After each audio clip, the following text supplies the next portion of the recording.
cannot be removed because he has a girlfriend. The illegal immigrant who cannot be deported because, and I am not making this up, because he had a pet cat. Not making it up, but did she check her facts? The latter claim has been disputed by the Judicial Office, which has released a statement. This is what it says. This was a case in which the Home Office conceded that they had mistakenly failed to apply their own policy for dealing with unmarried partners of people settled in the UK. That was the basis for the decision to uphold the original tribunal decision. The cat had nothing to do with the decision. Never heard of one where the interests of a cat have played much part in it. Well, speaking to Adam Bolton, Theresa May denies getting her facts wrong. I wasn't making it up. Of course, everything that went into my speech was checked. I gather that there has been some question now from a spokesman questioning that. And of course, I will look at it again. I mean, you wouldn't expect me to say any more, but it was checked before it went in. What the judge actually said in the famous case was that the man in question did have a domestic life, he had a partner, and one of the things he pointed to was that they had a cat. He wasn't actually saying, I can't deport you because you've got a cat. You accept that? What I accept was, Andrew, that this was not the case which made the argument for the immigration rules changing. There are many cases which make the argument for the immigration rules changing, where the judges have taken decisions which haven't shown the balance between the interests of the public and the interests of the individual and their right to a family life. And the European Convention itself is actually balanced in the way that it's drafted. So it enables the courts to take a decision which isn't about the absolute right of an individual to a family life, but says, actually, we're going to balance that against the rights of the public more generally.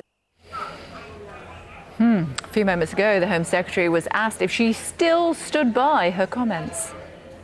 Are you in a cat fight with Ken Clark? Is the cat out of the bag, Home Secretary? Do you think you'll win that bet? Would you please stop? Should we really use the example of Says that he bet you the cat's story isn't true. Is it true?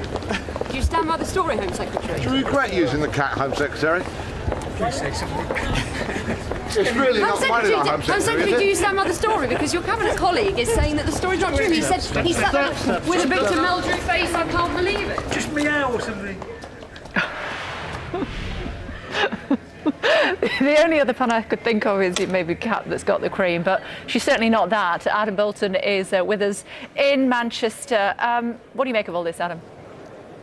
Well, at one level, it's a bit of a shaggy dog story, I think, in the sense that this is not the most important thing that's happened. We've had many examples before of cabinet speakers from all parties taking tabloid headlines, writing them into their speech, and then finding that they don't quite stand up to the facts. I think there are two significant things which come out of that.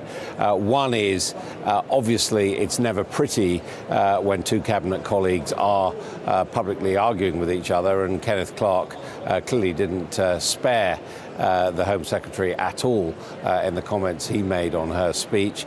And secondly, actually, this speech did signal a change of tactics, really, by the government to deal with this problem of people with criminal records not being deported because of their right to family life, rather than attacking the Human Rights Convention itself, or suggesting that possibly the Human Rights Act should be repealed.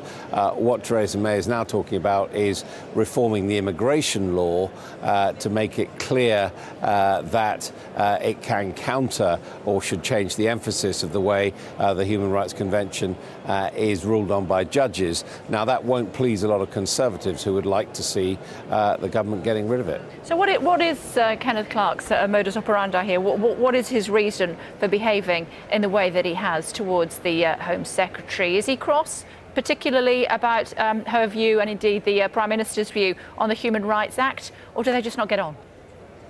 I would imagine that privately Kenneth Clark is not particularly impressed by the idea of questioning the Human Rights Act or the European Convention, which, remember, is not part of the European Union. It predates the European Union.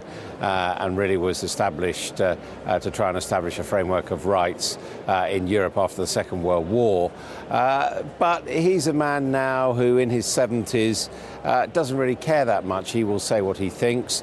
He's a very clever man with a legal mind, and if he thinks someone's made a mistake, he will say it. Likewise, as he had earlier this year with his own controversy, he's quite prepared to say things that a lot of people might find pretty difficult to accept, such as his comments about what constitutes a classic or a real rape.